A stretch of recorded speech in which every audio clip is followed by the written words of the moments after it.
تو ناظرین، drama serial ہمراہی اب ایک سنسنی خیز موڑ پر دکھائی دے رہا ہے، جہاں سیحان نے ذکریا کے جرائم کو جاننے اور ذکریا کا اپنے ہر گناہ کو قبول کر لینے کے بعد اسے قتل کر دیا ہے۔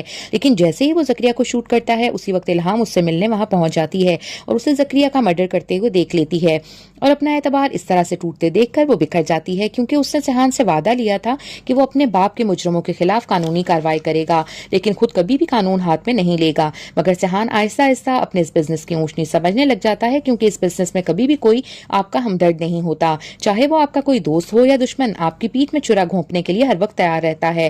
وہ الہام کو سمجھانے کی بہت کوشش کرتا ہے، لیکن الہام اس کی ایک بات نہیں سنتی اور سیحان کو صرف یہ بتا کر وہ ترکی کے لیے واپس جا رہی ہے، وہاں سے چلی جاتی ہے۔ جاتے جاتے سیحان کو یاد دلا جاتی ہے کہ تم وہ نہیں ہو جس پر میرا دل آیا تھا۔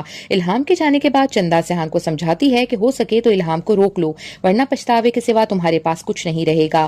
یہ سنتے ہی سیحان الہام کے پیچھے اس کے گھر پہنچ جاتا ہے، جہاں الہام اپنا سامان پیک کر رہی ہوتی ہے۔ سیحان دروازے پر کھڑا ہو کر الہام سے پوچھتا ہے کہ کیا تم سچ میں جا رہی ہو؟ تو الہام جواب دے گی کہ کل شام کی فلائٹ ہے اور اب یہاں رکنے کا کوئی جواز نہیں بچا۔ سیحان اسے کہتا ہے کہ میں جانتا ہوں کہ میں نے غلطیاں کی ہیں، لیکن اگر ہو سکے تو خود کو اور مجھے ایک موقع دو اور اپنے فیصلے پر ایک بار پھر سے غور کرو۔ لیکن الہام بہت ہی کرواہٹ سے کہتی ہے کہ اب بہت دیر ہو چکی ہے سیحان، اور تمہاری نئی زندگی تمہیں ہی مبارک ہو، تم مجھے اب کیوں روک رہے ہو؟ جس پر سیحان اسے کہے گا کہ مجھے ایسی سزا دو جس کی تکلیف تمہیں نہ ہو۔ تم کہتی ہو نا کہ محبوب سے ہارنا بھی جیت ہے، تو دیکھو آج میں ہار گیا۔ الہام اسے کہتی ہے کہ سیحان تم بدل گئے ہو، تم وہ بالکل نہیں رہے جس سے مجھے محبت ہوئی تھی اور جس پر میں نے کبھی بھروسہ کیا تھا۔ جس پر سیحان اسے کہتا ہے کہ لیکن یاد رکھنا، دشمنی کا سچ جو بھی ہو، دل کا سچ صرف تم ہی ہو۔ اور دوسری طرف پک رہی ہے سیحان کے خلاف ایک نئی کھچڑی، جس میں کہ SHO مظہر بظاہر لالا کو اپنے اعتبار کے جال میں پھنسائے گا اور سیحان کو لالا کے سامنے پیش کرنے کا ڈرامہ رچائے گا، جس میں کہ خود SHO مظہر سائڈ پر ہو جائے گا اور لالا کو سیحان کے ہاتھوں مرنے کے لیے چھوڑ دے گا۔